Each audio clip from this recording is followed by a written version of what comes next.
Bonjour, je vais vous présenter la correction d'un exercice sur la méthode de triangulation. Cela correspond à une application des connaissances du chapitre 1 du thème 3 du programme d'enseignement scientifique de première. Alors, on nous donne deux triangles qui ont un sommet commun, le sommet A, et on nous donne une distance et la valeur de quelques angles. On vous donne aussi la relation des sinus dans le triangle ABC. Et on nous demande de trouver la longueur AC. Donc, il est évident qu'il faut utiliser la méthode des sinus, hein, c'est le point du cours. Mais là, la question qu'on peut se poser, c'est dans quel triangle ? On va le faire dans le triangle ABC parce que finalement, dans le triangle ABC, on a on connaît une distance, la distance BC, on connaît deux angles. Alors que dans le triangle ACD, on ne connaît pas grand-chose. Alors, pour utiliser la formule des sinus, on va mettre en fluo, donc on écrit toujours la formule des sinus, là elle est inscrite dans l'énoncé, et on met en fluo ce qu'on connaît. Donc, je connais sinus A, je connais BC, que voilà, il est dans l'énoncé. Je connais sinus B, puisque je connais l'angle B, hein, j'ai juste à faire le sinus. Et ce que je cherche, c'est AC. Donc là, je connais toutes les valeurs de ces deux fractions, sauf une. Donc, vu qu'elles sont égales, ça me fait une proportionnalité. Oups, got it. Hop.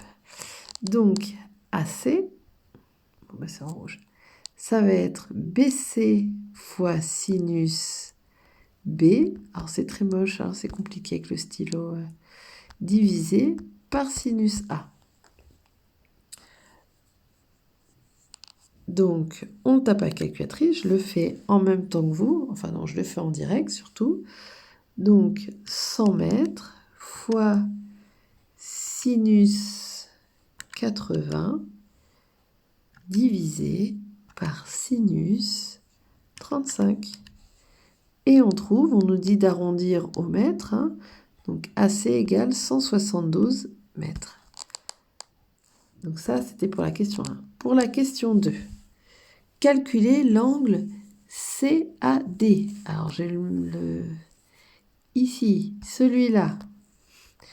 Donc, dans le triangle ACD, je connais tous les angles sauf un. Donc, je vais utiliser la loi qui dit que la somme des angles dans un triangle est égale à 180.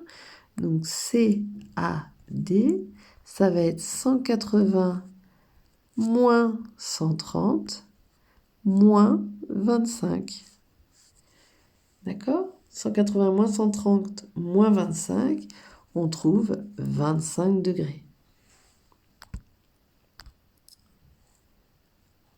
Hop. Donc, j'ai CAD égale 25 degrés. Je viens de trouver AC, la longueur de AC, on a trouvé 172 mètres, vu qu'on a dit d'arrondir au mètre. Question 3, trouver, on va écrire en noir, en déduire la longueur CD. D'accord ? Nous, on cherche CD, arrondi au mètre. Alors, on va utiliser la méthode des sinus. CD divisé par sinus A, donc on va être dans ce triangle-là. Hein, donc c'est là, l'angle A, c'est, si vous voulez, on l'appelle la prime, sinus A prime. Hein, ça va être cette partie-là de l'angle. C'est pas le même angle A que tout à l'heure. Donc ça va être égal à AD sinus C, et c'est aussi égal à DC AD, DC. Oh ben non, ben c'est justement ça que j'ai déjà mis, hein, sinus A, c'est le même que celui-là. Donc CD sinus A', c'est aussi égal à AC, hein, en plus c'est ce qui va nous intéresser, sinus D. Voilà, il m'en manque un. Sinus D. Je vais mettre en fluo les grandeurs que je connais. D'accord? Donc, je connais le sinus de cet angle. D'accord? Vu qu'on a vu que c'était 25. Je connais la longueur AC. Je ne connais pas AD et je cherche CD. Je connais sinus A et je connais sinus D vu que je connais D. Donc, c'est encore un produit en croix. Donc, CD, ça va être AC fois sinus A divisé par sinus D. Alors, c'est parti. AC, c'était 172 mètres. Alors, on devrait utiliser la valeur... C'est mieux d'utiliser la valeur exacte, mais je l'ai perdue. Divisé par sinus de 25. Multiplié par sinus de 25, divisé par sinus D. Sinus 130. Et on trouve... Alors, hop, 172 fois sinus A 25 divisé par sinus 130, voilà. Et on trouve, donc si on doit arrondir au mètre, 95 mètres. Voilà pour la méthode d'Ératosthène. Bon courage, n'hésitez pas à poser vos questions par mail, par l'ENT. Bon courage, au revoir.